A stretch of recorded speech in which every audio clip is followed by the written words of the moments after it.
Magisa tayo ng munggo balatong. Lagyan ko ng giniling na karne. Nagbago yung isip ko kasi balak ko sana sardinas.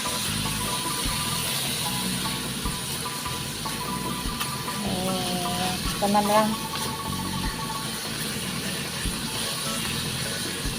Para may iba naman.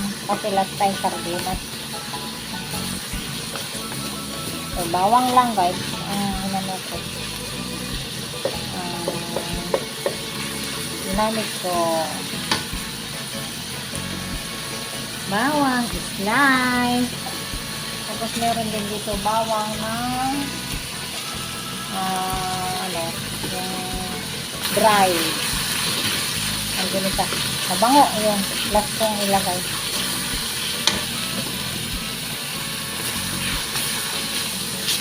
Yan, mabango na siya guys. Pwede nang ilagay yung munggo. Niluto ko dito sa pressure cooker. Pressure cooker. Ano yung tubig niya?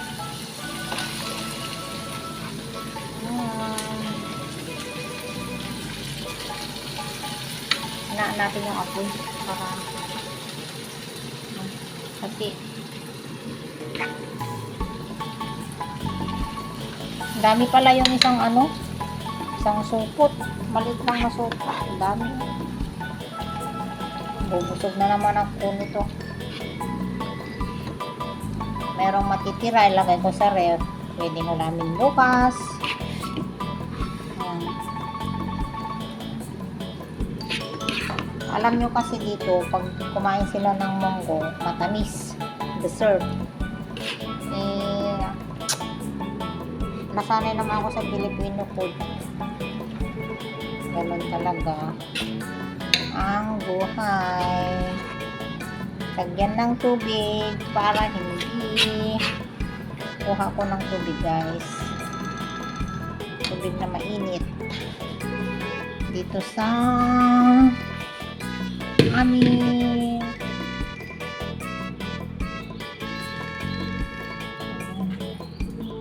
Para hindi siya pa. Ang ganda ng weather pero ang lamig. Makakuha, makalinis ako mamaya ng bintana. Tagal na kasi hindi naglinis eh. Balikan ko kayo guys. Ayan, antayin ko na lang na kumulo guys. Para kumain na kami ng alaga ko. Walang sakop na dahon-dahon kasi wala naman malunggay, wala naman ang palaya. Ayaw ko naman yung mga na ilagay. Ganito na lang kasi hindi namin maubos. Yan.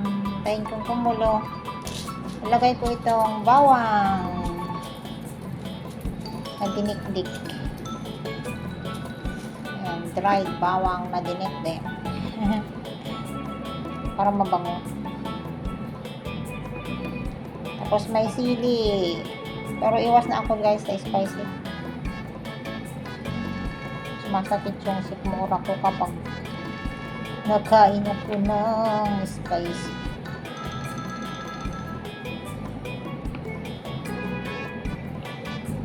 Dati matakaw ako sa maahan.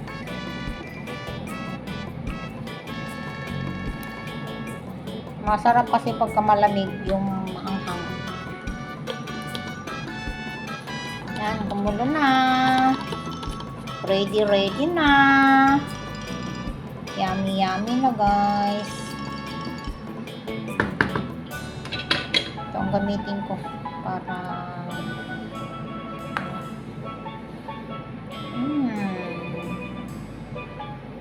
solve na naman guys ang lunch namin. Bye bye. See ya. Thank you so much guys sa mga support nyo. Mga antayon. Kainan na. Sarap oh.